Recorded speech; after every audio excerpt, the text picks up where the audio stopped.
Bien bonjour, j'espère que vous allez bien. On est le dimanche 15 décembre, il est extrêmement tôt pour une fois, il est à peu près 8h30.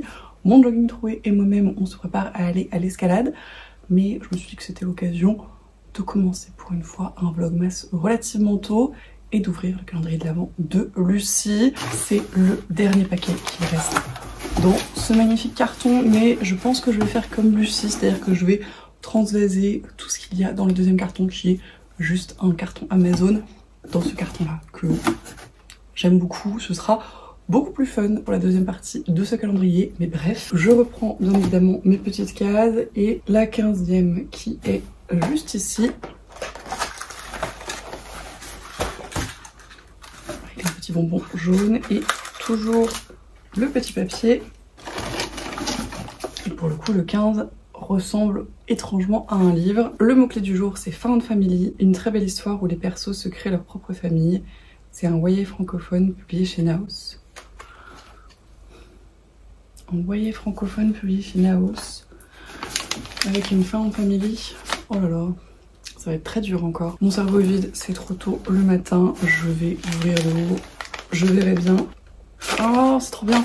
C'est emblème de je ne sais plus qui, mais ça me fait extrêmement envie.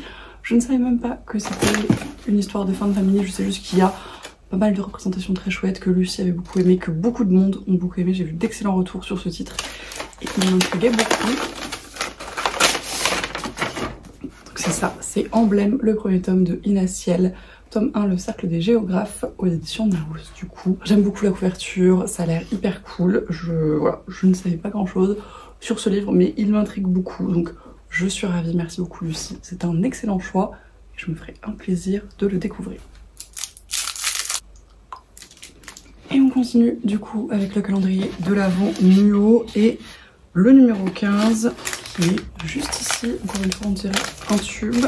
C'est une crème démêlante après shampoing à l'aloe vera, tout type de cheveux, de la marque Coslis. Je ne connais pas non plus, ça a l'air d'être un plus gros format que les autres. À voir, les démêlants ça sert toujours, donc je vais tester, j'en ai d'autres à finir d'ici là, mais ce sera pas perdu dans tous les cas. C'en est tout pour ces petites ouvertures du jour. Je vais aller m'échauffer assez rapidement pour l'escalade. Je suis pas sûre de vous filmer grand chose ce matin parce qu'on va être nombreux et le dimanche c'est toujours un peu plus remuant, mais on verra bien ce que ça donne. Dans tous les cas je tâcherai de vous reprendre tout à l'heure, avec un peu de chance j'arriverai à faire plus de 2 clips dans ce vlog, on verra bien, mais bref, je vous dirai ce que ça a donné tout à l'heure.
Je vous reprends beaucoup plus tard, évidemment, il est quasiment 22h30.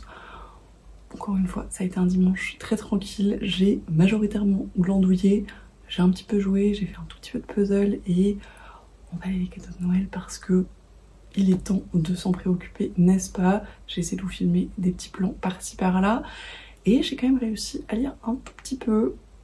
J'espère que ça revient progressivement, c'est pas encore extrêmement concluant, mais petit à petit, l'oiseau fait son nid, tout ça.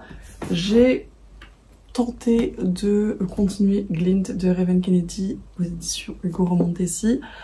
J'en suis au milieu du deuxième chapitre, très honnêtement, j'ai vraiment très peu avancé. C'est difficile de m'en mettre dedans parce qu'il y a plein de noms de personnages qui sont balancés un petit peu... parce que c'est juste la suite directe du premier tome et je suis extrêmement perplexe parce que je ne me souviens absolument d'aucun de ces noms alors qu'ils ont l'air relativement importants. Bref, et il y a quelques formulations, je sais pas si c'est des maladresses d'écriture, en tout cas c'est des formulations qui moi ne me plaisent pas particulièrement, qui m'ont un petit peu freiné dans ma lecture. Donc pour l'instant c'est pas une franche réussite, mais je pense qu'il faut que j'essaye d'éteindre mon cerveau pour ce livre très clairement et de me laisser embarquer. Je vais tâcher de m'y remettre un petit peu ce soir, voir si j'arrive au moins à lire encore 1 ou 2 chapitres et voir un petit peu ce que ça donne. Je sais que si j'arrive à mettre dedans comme pour le premier, ça peut être relativement addictif et ça peut m'emporter, mais voilà, faut vraiment que je déconnecte la partie analytique parce que clairement ça ne va pas faire de bien du tout à cette lecture. Encore une fois, je sais pas si c'est un problème de traduction ou un problème d'écriture de base, mais il y a quelques tournures de phrases qui sont pas extrêmement fluides à mon sens. Bref, on verra bien ce que ça donne. En tout cas pour l'instant j'ai pas grand chose à vous raconter. Le premier chapitre est quand même relativement intéressant parce qu'on était sur un point de vue d'un autre personnage qu'on a très peu vu, il me semble, dans le premier tome et qui illustre bien l'expression female wage globalement.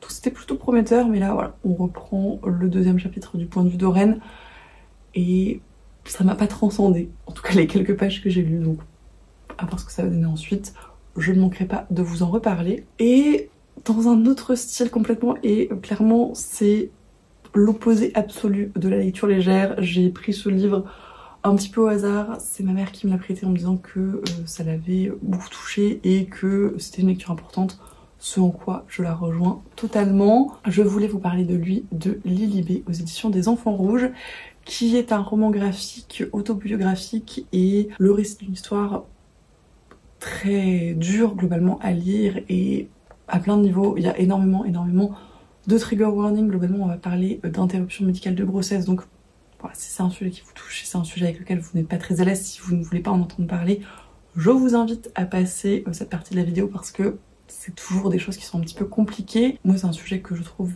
extrêmement important et voilà, c'est pas quelque chose que j'ai vécu personnellement, mais c'est quelque chose sur lequel je trouve important de s'informer parce qu'on a tous et toutes des gens dans nos entourages qui sont susceptibles de vivre ou d'avoir vécu des choses similaires et voilà, je pense que ça fait partie de notre responsabilité collective d'avoir un petit peu notion de ce que ça peut impliquer et de ce qu'on peut faire pour aider ces personnes tout simplement. Voilà, c'est une histoire qui est assez dure, j'ai bien chialé globalement et à peu près à partir du deuxième chapitre hein, clairement, et ça reste...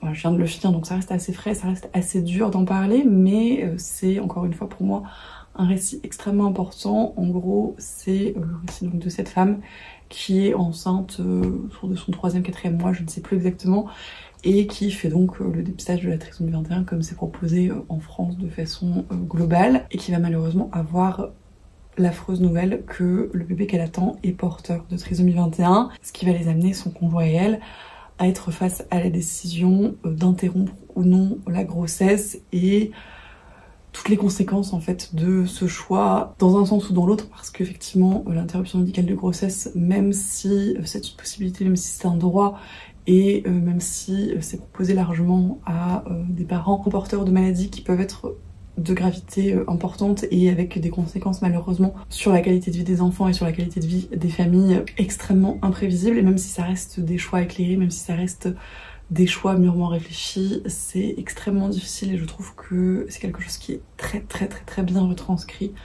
dans ce récit, à la fois la question du choix mais de l'après et de comment ouh c'est dur et de comment la famille va se reconstruire après, et du deuil en fait de cet enfant qui... et du deuil de cet enfant et de ce qu'il aurait pu être, et de comment en parler à la famille, de comment en parler au monde, et comment transmettre son témoignage, puisque c'est là-dessus que se finit le récit. Il y a une espèce de boucle qui est très jolie, et voilà. C'est extrêmement bien fait, je trouve, extrêmement pertinent, extrêmement important, encore une fois, d'avoir conscience de ce que ça représente, parce que encore une fois, même si c'est un droit et même si, à mon sens bien évidemment, c'est absolument normal, que ce soit un droit et que ce soit possible et que ce soit même nécessaire, ça n'empêche pas qu'il y ait des conséquences multiples qui soient très difficiles à apprécier, je pense, que ce soit pour les femmes qui ont recours à l'interruption médicale de grossesse, mais à leur entourage, mais à leur famille, à leurs conjoints, à leurs enfants, etc. Donc voilà, pour moi c'est encore une fois extrêmement important d'avoir ce type de récit pour ouvrir le dialogue, pour pouvoir en parler, pour pouvoir se rendre compte aussi de ces expériences diverses et de ce que traversent les personnes qui les vivent. Et voilà, je ne peux que vous recommander cette lecture qui, je le répète encore une fois, est extrêmement nécessaire à mon sens. Je le répète également, c'est extrêmement trigger. Je pense que voilà, encore une fois, même moi qui ne suis pas du tout touchée par cette question, en tout cas à titre personnel, ça a été une lecture difficile. Donc si c'est quelque chose qui vous fait du mal, n'y allez pas, tout simplement, ne vous infligez pas ça. Mais je tenais tout de même à vous le présenter parce qu'encore une fois, c'est extrêmement important d'en parler. Voilà pour ce petit point lecture un petit peu émotionnel, n'est-ce pas? Je ne suis pas sûre de faire grand chose de plus ce soir, et peut-être reprendre Glint comme je vous disais. Je ne suis pas sûre d'avoir grand chose de plus à vous raconter non plus, donc je pense que je vais interrompre ce vlogmas ici. Je vous remercie comme d'habitude de l'avoir regardé jusqu'au bout si vous êtes encore là. J'espère que ça vous a plu. N'hésitez pas à me dire si vous connaissez les lectures que je vous ai présentées. N'hésitez pas à me partager ce que vous lisez en ce moment. Je suis toujours très curieuse de vos retours. Je vous remercie comme toujours pour tous vos commentaires, tous vos messages. C'est toujours un plaisir d'échanger avec vous. Je vous souhaite bien évidemment d'excellentes lectures, une très belle soirée et je vous dis du coup à demain.